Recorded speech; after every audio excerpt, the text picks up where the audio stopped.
Anyways, I guess this will be about part seven. So to finish off from what I was saying, dude, back to that housing situation. Like you left us out there after you said that you could help. You left us out there. You said you had many places and access to many places. You left us out there when it was. You left us out there when you knew we was just sleeping in the car, and then continued to. There was one day when it was a small amount, man. Like I may get the number wrong, but it was like, let's say it was like $116, right? And it was something where like you might have gave me like a $100 bill, but instead of like a 10, a five, and a one, or like three fives and a one or whatever, you gave me like the 16 and all ones, and you counted the money two or three times, and that's when you realized there was a dollar extra. You took that dollar away, and when you took that dollar, you had every right. It was yours. It's not how much the price came out to be or whatever, but when you took that dollar away, it offended me, man. Like it shook me to the like, dude, like you say all this stuff, like you can get money easy, you ain't gotta worry like that, this and that. You can speak it into this, all that type of stuff, but then you taking a dollar from a homeless person, and it was like it kind of got to me too because you had just asked about my child. And it was like, do you pull back a dollar? Like that's crazy. That's mad crazy. Like that's really insensitive. Like so it's just things like that it and just imagine like out of all that, the shock that I saw when I popped up on your radar. I know if it was a mass email or text message or you did it one by one or what, but just imagine that, especially after not, you was mad at us and you wasn't dealing with us during the time. Like this house stuff happened with your mama's house or grandmother's house, and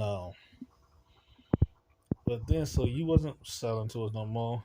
Which I feel was like going back to the time when you was mad from Bennett Bay, where you was trying to punish us by not helping us, by not giving us access to no funds or whatever. This and that. I already told you. A lot of my other resources was there, but had slowed up drastically. And I feel like you had said like you you. I mean, when you popped up on my thing for giving a donation for your house, I'm like, ain't this butter? Like, wow, like how do a homeless person get asked from you to donate to your house, one of your houses is this, when I didn't, and this was at a time too when you had made it clear that first you were staying there and then you had stopped staying there because you had got another place to stay, and then you had said that you had got the okay or clear approval, some of that nature for like two or three other places. You had multiple places to go. We ain't had one. You ain't share the wealth. You ain't share the love. You ain't say here, come stay here, this and that.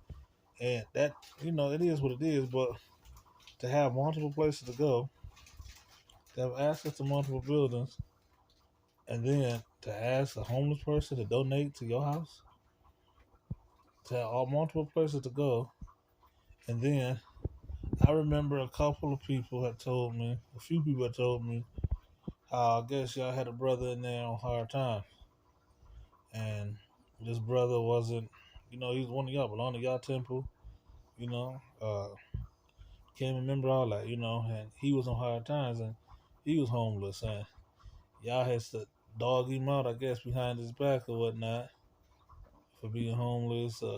Not really for being homeless, I guess they would say, but for him not being able to bathe and he had smelled or whatever. So I was like, you know what? I don't want that to be us. I don't want nobody talking crap about us.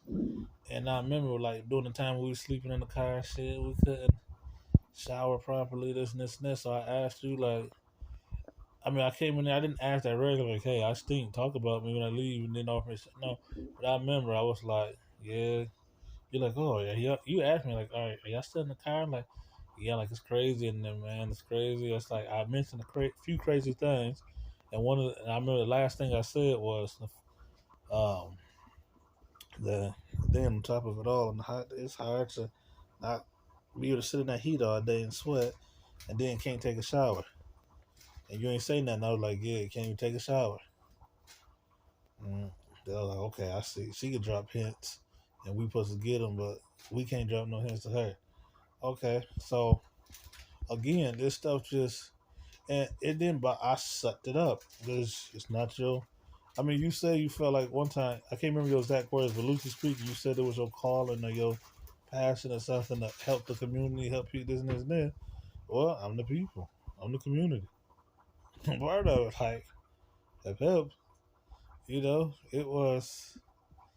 I remember when on like multiple occasions, between like 3 or 5 times, I had came and I had made a donation to your food drive, whatever, and then you had still bought from me and was concerned about if you was gonna get the same percentage off of the products.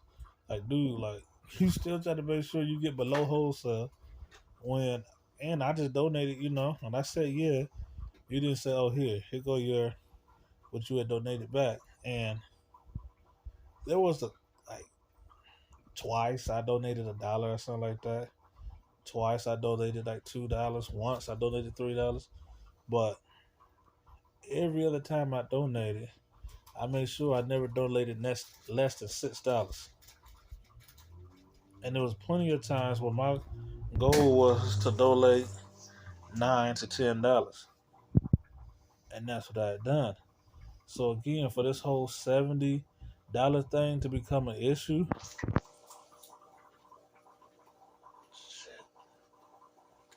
for this whole $70 thing to become an issue, it throws me off, man, and it leaves a foul taste in my mouth. There was a few times when I had left stuff in the bag that was supposed to be for me or somebody else, and I'm like, man, I need that. That's kind of expensive. That's $50. That's this and this. That's blah blah blah. I'm like, well, shit. That's my fault. I should have said something. I should remember. I should have been more on top of it. This and this and this. I just take it as a loss because I'm like, you know what?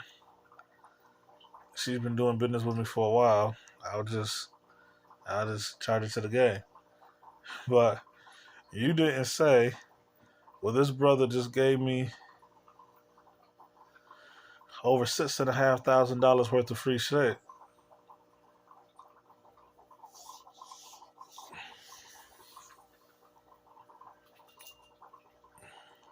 Actually, this brother just gave me over $7,000 worth of free stuff.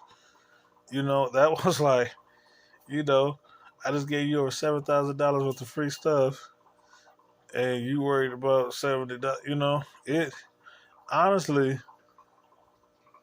if I had it seen early on, if I'd have went there and got it, and if I'd have counted it, I would have been like, oh, that's nice of her. She gave me a $70 tip or something. Maybe she $70 for my trouble, $70 for the road, $70 for gas. But it's like, why would you when you was always nickel and diming me or whatever before, man? Like, that's messed up, dude. But I gave you so much, thousands and thousands of dollars for free. And I would still come in your store and break bread. I would come in your store sometime when you would tell me to come in, then decide you was mad or too busy, then wouldn't buy anything from me, and I still spent money in your store. I could think of a time when you was supposed to spend money with me and didn't not spend $20 in your store. And I spent more.